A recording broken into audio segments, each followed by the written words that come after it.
Masih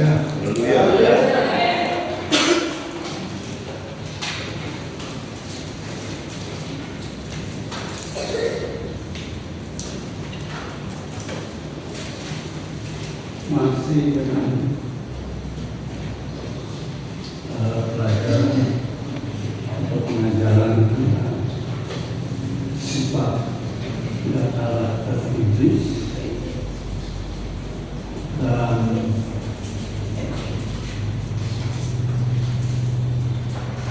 kita telah melihat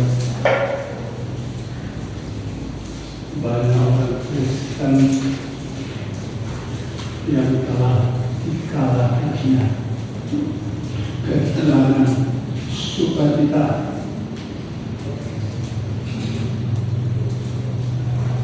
orang Muslim. Saya lihat kemarin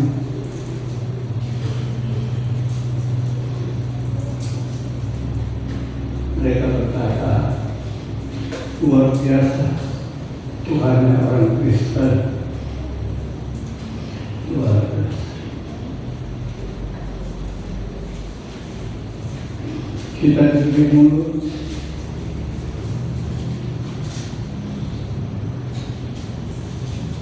untuk bersyukur, memuliakan Tuhan, tangan untuk menarik buat Tuhan, kaki untuk melangkah gereja, kecuali yang mengenal kebenaran. Dan itu saya katakan sangat membahayakan, apalagi pergerakan iblis itu dahsyat. Hawa saja dengan Adam yang langsung mendengar perintah dari Allah bisa kalah. Allah berkata, ketika kamu mengambil buah itu dan memakannya, saat itu kamu mati.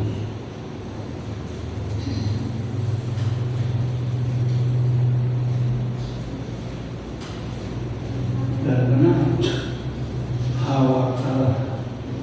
Ya.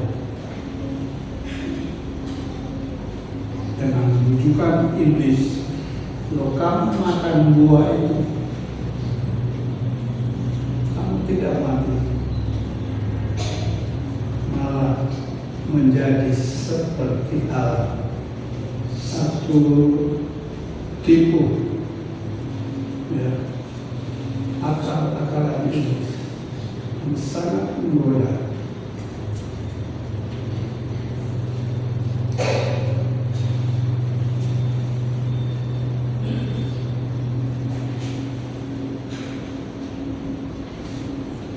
Dan dikatakan sekali lagi bahwa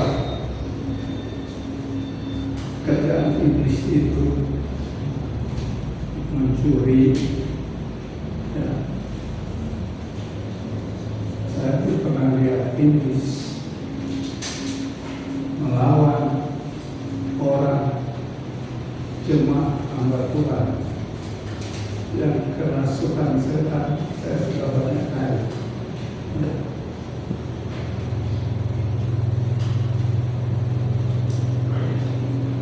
Kalau saya bukan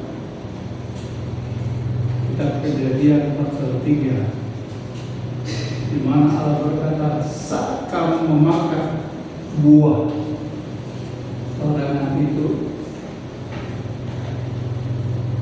saat itu kamu mati.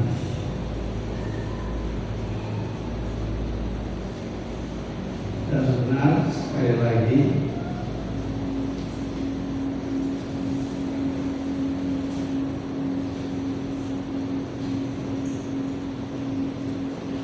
Begitu juga dalam kehidupan umat Kristiani dewasa ini, banyak yang tidak menyadari bahwa sebenarnya rohaninya mati.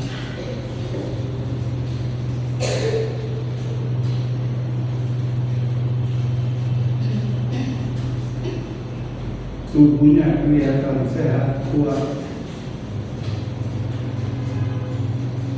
karena sering makan,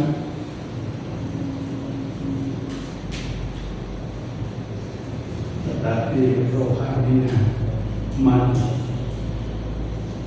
Mungkin saudara bingung, saya sudah pernah ajarkan itu.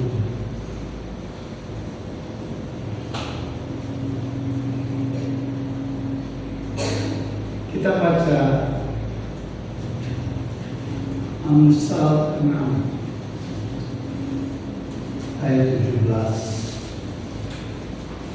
Jadi kita melihat bahwa Salomo saja menulis kepada umat yang dia pilih dan melihat awal kejadian di mana iblis membuat Hawa dan anak lupa akan firman, lupa akan kebenaran karena tipu daya iblis. Saya akan baca.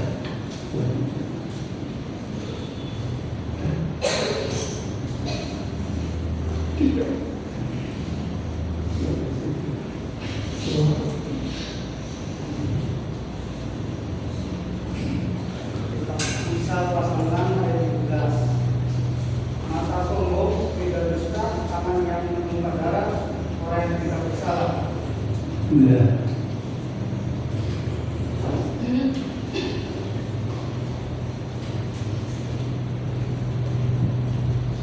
Raja Salomo menulis tentang sifat iblis, karakter iblis, ya. Dia membuat manusia dari sombong, lidah manusia bagus-bagus, tetapi dari lidah yang suka berdusta, dan tangan yang suka membunuh atau menumpahkan darah orang yang tidak bersalah. Ini tulisan Salomo.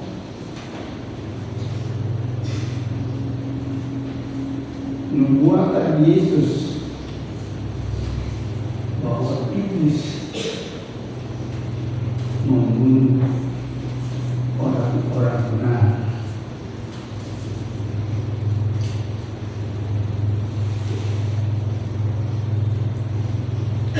Banyak kata dusta yang ditulis dalam Alkitab. Mengapa demikian? Baik melalui Salomo, para nabi, sekali lagi, apa tujuan mereka menulis kata atau dusta, kebohongan tidak boleh ada pada umat Tuhan?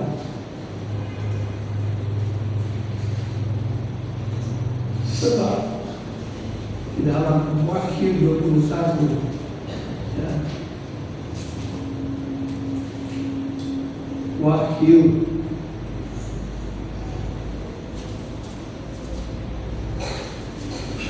21 ayat 8.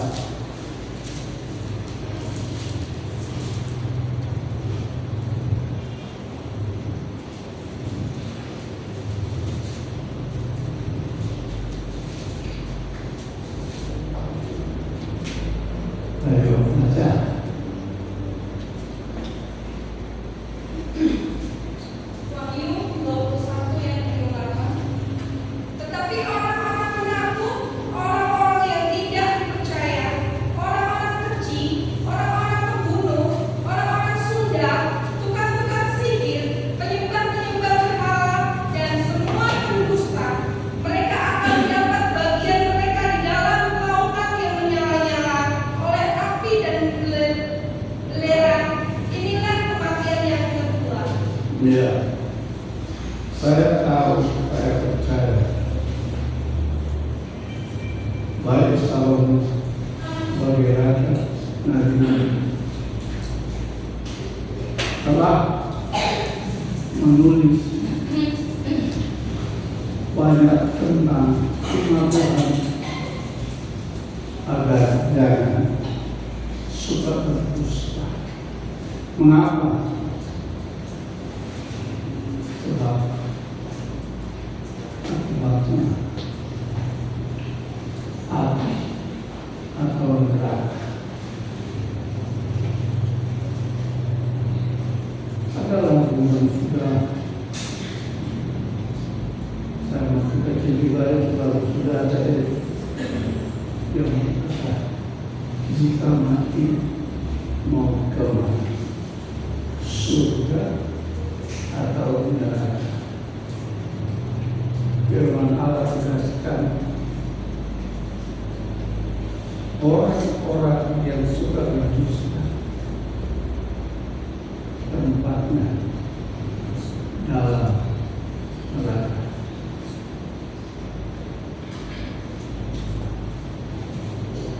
Sekali lagi Ayub bertanya, jika manusia mati dan jasadnya dikubur, rohnya kemana? Jiwanya kemana?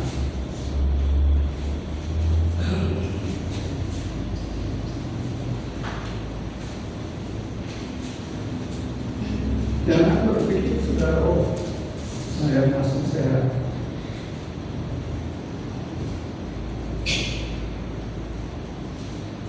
Kematian itu datangnya tidak selalu melalui penyakit.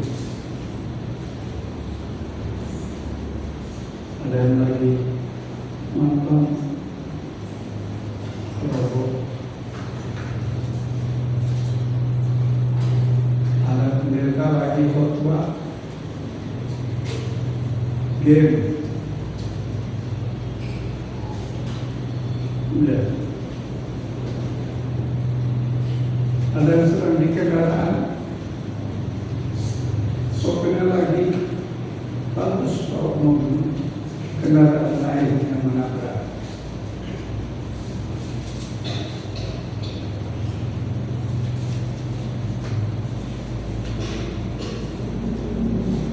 Kita harus berani melangkah selagi masih hidup dengan bekal modal kebenaran firman Allah. Orang Kristen harus punya prinsip, jangan tergoda oleh dunia yang sengaja ditebarkan oleh iblis.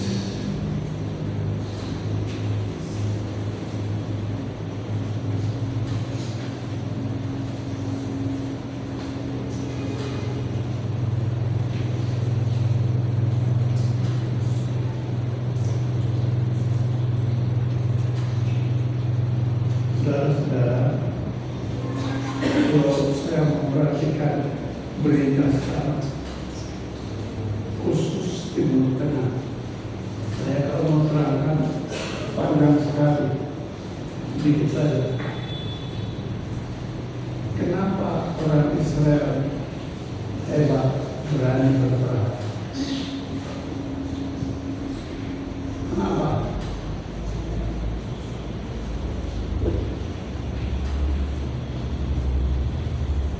Tempatnya kecil, ya. Kecil. Penduduknya sedikit,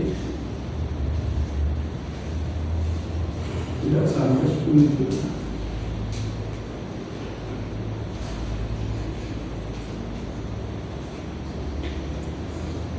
Dan ketika mereka tetap percaya kepada Tuhan, mereka tidak takut berperang.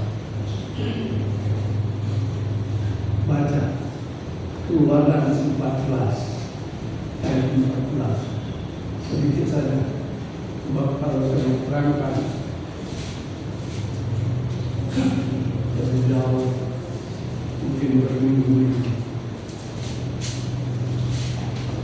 Keluaran 14 ayat 14.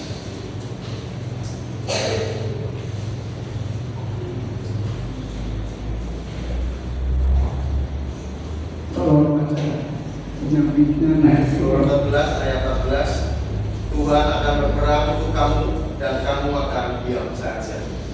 Enggak. Inilah pegangan orang Israel.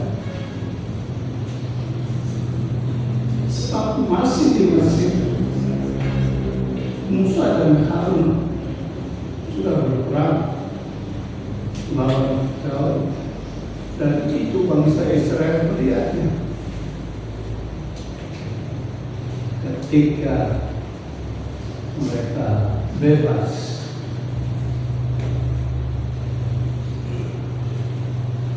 firman Allah berkata, Tuhan akan berperang untuk kamu dan kamu akan diam saja. Bedanya orang Kristen sekarang, jemaat-jemaat di gereja mana saja, kalau lagi senang bicaranya kan Lukas 1 ayat 37, tidak ada mustahil bagi Tuhan. Ya. Kejadian 18 ayat 14, bagi Allah tidak ada yang tidak mungkin. Semua mungkin. Lukas 18 ayat 27. Banyak orang Kristen hafal ayat-ayat ini, tetapi darinya menghadapi cobaan politik langsung kalah, menyerah.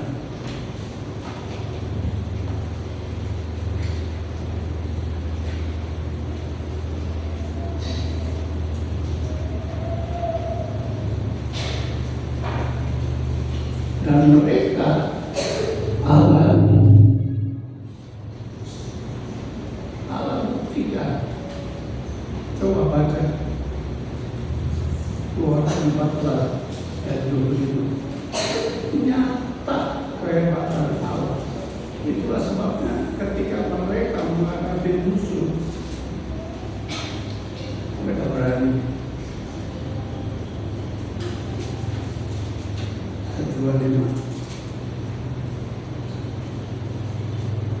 Keluaran 14 ayat 25. Keluaran 14 ayat 25. Ia membuat roda keretanya berjalan miring dan maju dengan berat, sehingga orang Mesir berkata, marilah kita lari meninggalkan orang Israel, sebab Tuhanlah yang berperang untuk mereka melawan Mesir. Ya. Kalau sekarang berbalik,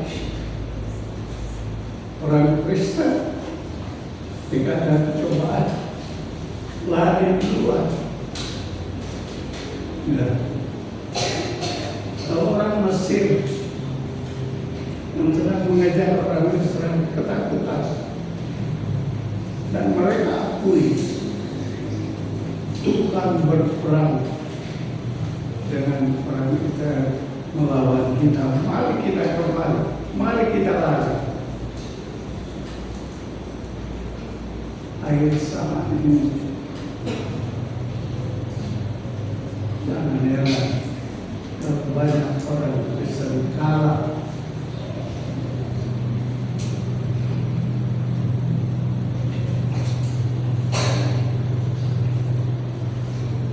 Kalau saya kasih ayat Alkitab, Tuhan mengajar kepada murid-muridnya, kalau ada yang tempelin pipi kiri, kasih lagi yang satu.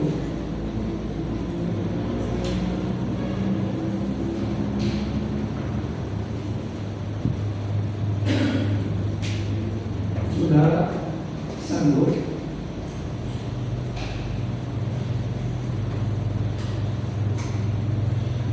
Siapa yang sanggup? Lalu terus Tuhan mengatakan, kalau ada mencuri jubah, kasih lagi baju.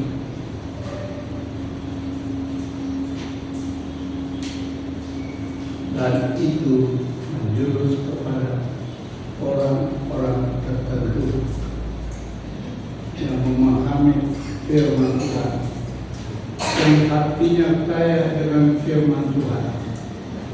Karena dalam kitab Efesus dan kitab Roma, khususnya di pasal 12, Paulus mengajar jemaat yang ada di Roma supaya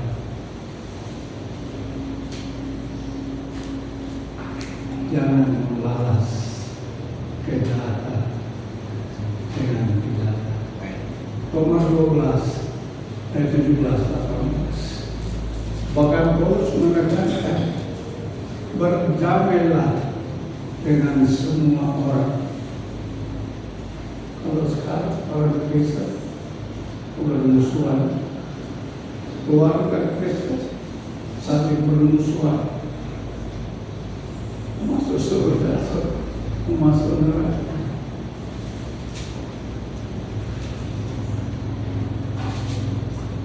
Bacalah. Kalau saya menghemat di lehernya ada, apalagi miknya naik turun. Kalau dilepas, ya terus. Ayat 17 dan 18. Roma pasal 12 janganlah membalas kejahatan dengan kejahatan. Lakukanlah yang baik bagi semua orang. Dapat-dapatnya kalau hal itu tergantung padamu, hiduplah dalam perdamaian dengan semua orang. Haleluya. Hiduplah dalam perdamaian. Kalau ada orang tidak mau berdamai, kalau orang jemaat tidak mau berdamai, kalau bertengkar terus, kalau saya nggak kuat, saya tahu semua itu.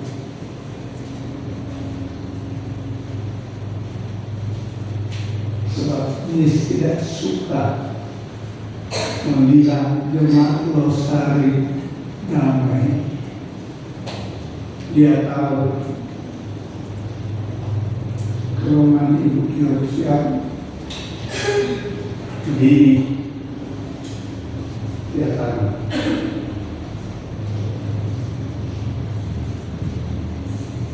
Ini tidak boleh tersinggung.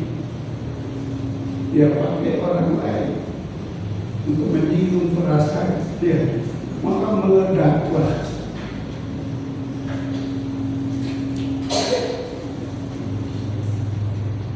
Dulu saya pernah usir jemaat. Saya lihat waktu itu pintu masih ditutup. Saya tidak sebut namanya. Kata berani berantem.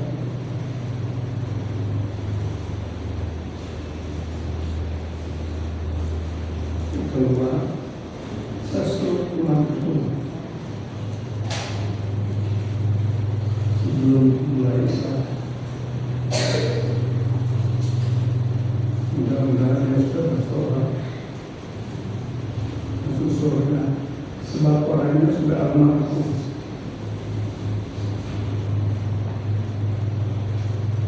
Prinsip pengajaran firman Tuhan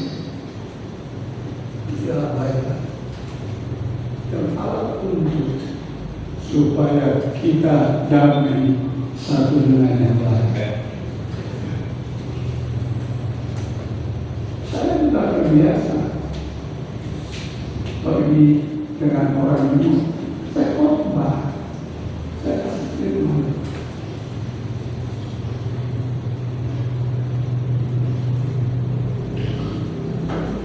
Ya, sedikit lagi.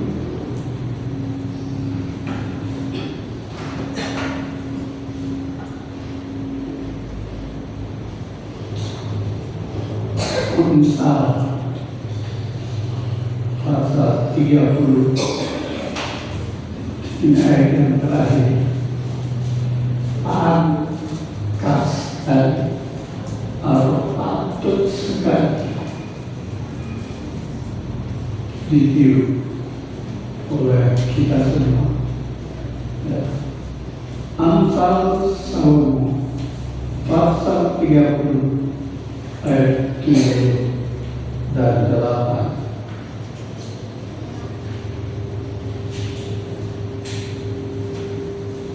Di antara kita semua belum tahu siapa yang dulu ya dipanggil Tuhan. Coba baca yang keras.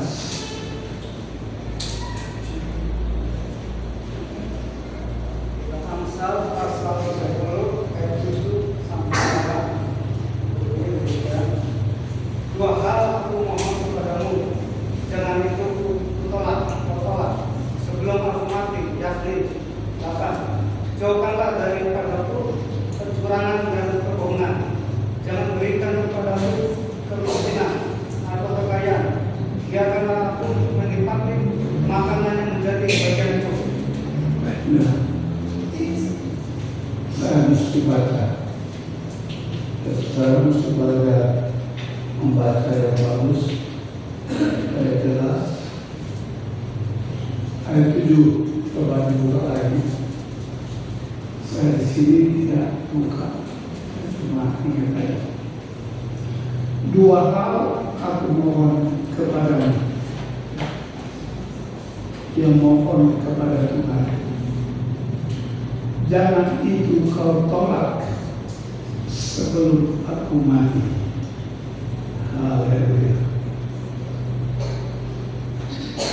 Dalam jemaat Rosari berdoa seperti ini. Jauhkanlah daripada kecurangan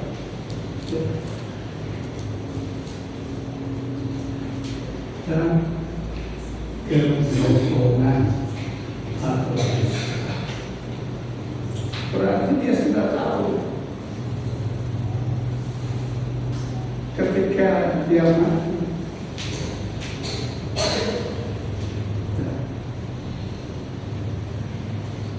Kebohongan itu dia belum lepaskan, dia belum tinggalkan kecurangan. Ya.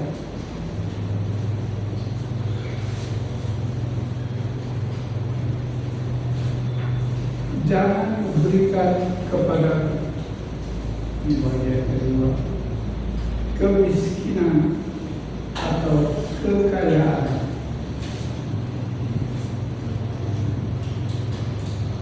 Biarkanlah aku menikmati makanan yang menjadi bagianku,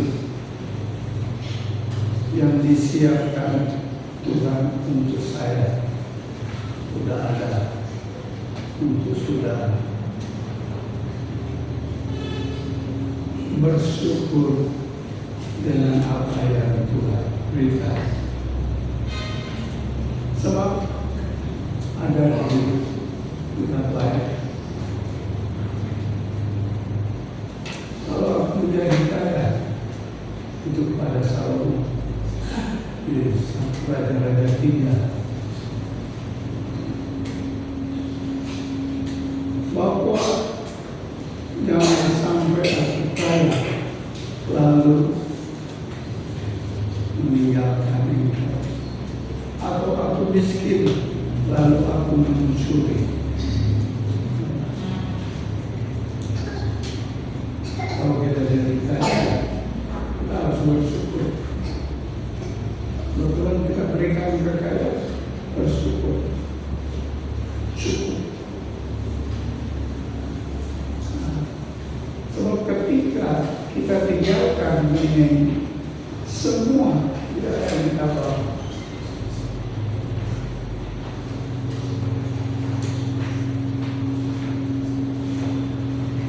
Lain berkata sekali lagi dalam ayat 14 ayat 10 bahwa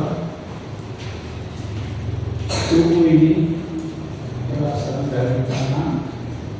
Ketika mati, dia kembali pada asalnya. Tetapi roh kembali kepada Bapa. Berdoa supaya mulai sekarang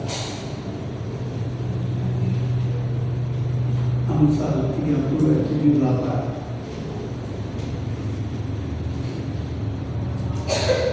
juga menjadi doa kita.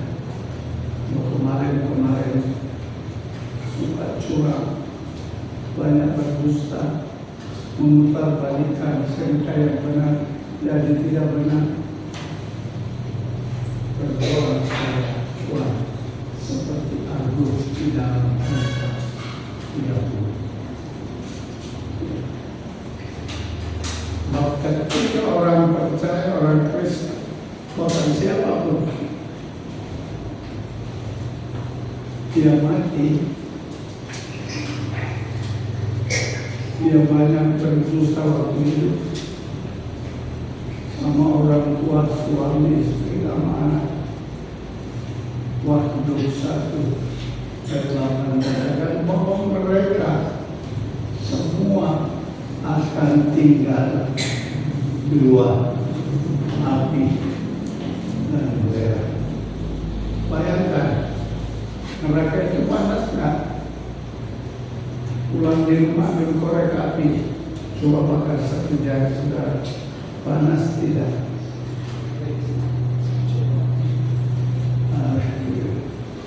Mulut ini bukan untuk berdusta, untuk memfitnah, untuk menjelek-jelekan orang lain. Kaum muda, kaum bapak, kaum ibu semua, Tuhan memberi kita mulut yang bagus, pakailah untuk kemuliaan. Nah, puji Tuhan, kita harus tiru orang Israel. Kenapa mereka berani menantang musuh? Karena di hati mereka tertanam, jangan takut, aku menyertai kamu. Kalau kita harus tanamkan kan, ketika kita memfitnah orang, ketika kita berdusta, kalau kita mati, ya, saya punya kesaksian, sudah pernah saya saksikan sebelum saya memimpin doa. Orang ini semua sudah mati. Sementara saya berdoa, tangan saya dicubit-cubit, biar bisa. Oh, doakan mama saya supaya masuk surga. Saya tidak mau. Oh, mereka semua sudah mati.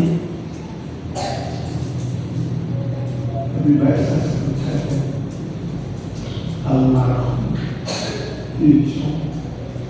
Sebab setiap kali dia giliran berkhotbah, dia telepon Om bin Bahar.